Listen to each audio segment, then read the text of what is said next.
ketemu kembali dengan Nyai Dewi Tanjung. Nah teman-teman, apa kabar? Semoga teman-temannya diberikan kesehatan panjang, umur rezeki, amin ya rabbal alamin. Nah, kemunculan Nyai kali ini ingin mencoba untuk memanggil arwahnya Joshua, karena banyak orang yang katanya bisa berkomunikasi dengan Joshua. Nah, Nyai ingin membuktikan. Salah satunya katanya siapa? Si Mbak Rara. Mbak Raranya jujur ya, dari awal Mbak Rara ini muncul, Nyai cuma percaya dia waktu di Mandalika, tapi setelah itu tidak. Ya, kalau di Mandalika mungkin bisa saja itu hanya kebetulan juga, makanya hujan bisa berhenti. Nah, terlalu banyak spekulasi-spekulasi dari orang-orang yang katanya bisa berkomunikasi dengan Joshua, tapi sekali lagi Nyai ingin mencoba dulu. Kalau betul-betul bisa dipanggil, biasanya orang yang meninggalnya tidak wajar atau mati dibunuh seperti ini, arwahnya itu dalam posisi kebingungan, karena belum waktunya dia meninggal, tapi dihabisi. Nah, Nyai akan coba manggil. Kalau memang bisa kita panggil, kita akan bisa berkomunikasi. Tapi kalau tidak, mungkin memang kita tidak boleh memaksa arwahnya untuk hadir. Ya, ini Nyai pakai salah satu dari minyak yang memang dibutuhkan untuk memanggil orang-orang yang memang harus dipanggil ya. Nyai akan coba, tapi Nyai sekali lagi Nyai katakan, Nyai tidak bisa menjanjikan apakah betul-betul Joshua itu datang atau tidak gitu ya, karena sebenarnya kita tidak pantas memanggil orang yang sudah tiada gitu, apalagi dalam kondisi seperti ini. Tapi biasanya orang yang meninggalnya tidak wajar seperti ini itu akan datang menuntut balas di hari ke-30 hari, hari ke-40 harinya. Jadi hitungannya 30 hari, 40 hari. Itu dia akan datang kepada orang yang melakukan pembunuhan kepada dirinya. Itu biasa terjadi ya. Nyai bukan nakut-nakuti loh, ini bukan gitu loh. Nyai akan coba berkomunikasi. Semoga Joshua mau dipanggil. Insya Allah, mudah-mudahan ya. Nyai tidak bisa berjanji gitu. Cuma Nyai berusaha.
Seperti yang dikatakan tadi, tidak mudah ternyata untuk menghadirkan Joshua di sini ya, karena dia masih di alam kebingungan, di alam kesedihan, dan Nyai merasakan seperti kakek dari ibunya.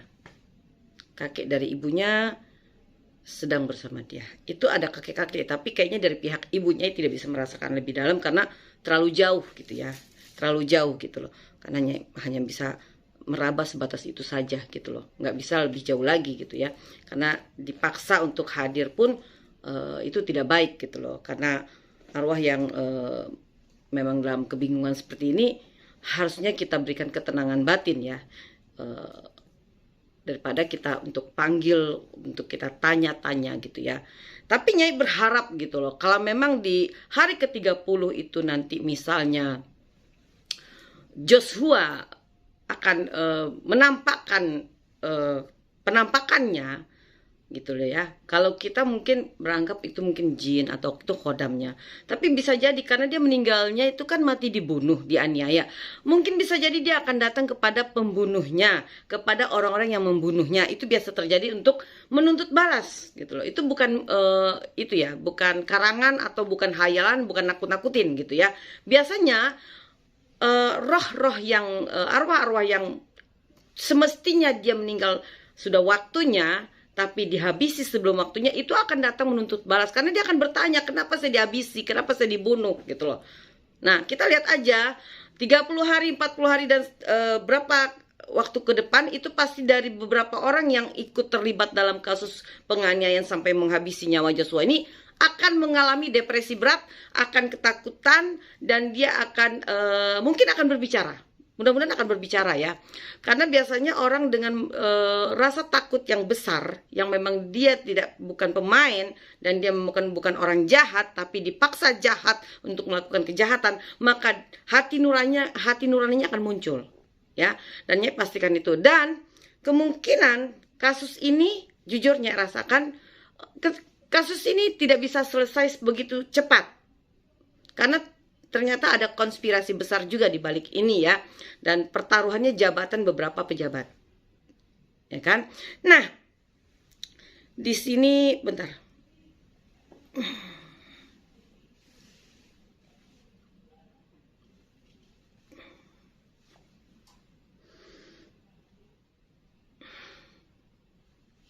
Mohon maaf ya teman-teman, ternyata ada yang berusaha mendekati Nyai karena barusan Nyai sedang membuka dimensi lain, jadi agak bersentuhan dengan badan Nyai. Nah, kemunculan Nyai ini bukan untuk menakut-nakuti, bukan, hanya untuk memberikan sebuah peringatan saja gitu loh kepada para pelaku. Tidak akan lama lagi Joshua akan datang. Mungkin dia akan bertanya entah dalam wujud apa, entah dalam mimpi, atau dia datang langsung mewujud di depan orang yang melakukan kejahatan kepada dia. Biasanya begitu ya. Dan biasanya dari beberapa orang pelaku ini, kalau Nyai jujur melihat ini, beberapa pelaku ini lebih dari 3. Pelakunya lebih dari 3. Dan yang menembak kepala itu dalang utamanya. Ya. Nah, itu mudah-mudahan terkuak, tapi agak lambat ya. Karena akan banyak settingan, akan banyak konspirasi, akan banyak pesanan, akan banyak apa ya, kalau Nyai bilang itu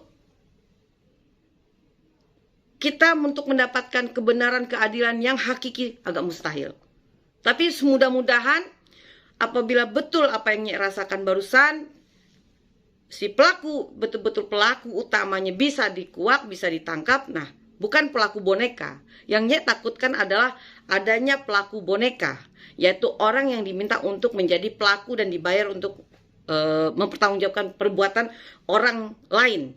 Ya, nah Nyai berharap keadilan, kebenaran akan terungkap atas izin Allah Subhanahu wa Ta'ala.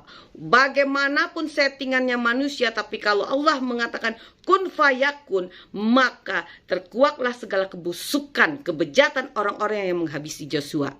Yakinkan itu. Dan hati-hati kepada kalian para pelaku yang ikut berkonspirasi, yang ikut bersekongkol. Hidup kalian tidak akan pernah tenang seumur hidup. Karena kalian akan dikejar-kejar, pertama dengan rasa takut, rasa bersalah dan rasa berdosa. Kedua, kalian akan dikejar langsung oleh arwahnya Joshua. Pastikan itu. Ya. Nah teman-teman, mudah-mudahan kedepannya kasus ini bisa memberikan keadilan, karena ini telah meresahkan seluruh masyarakat Indonesia, dan Bapak Presiden bisa memutuskan satu keputusan yang menggembirakan di saat hari kemerdekaan nanti 17 Agustus. Assalamualaikum warahmatullahi wabarakatuh.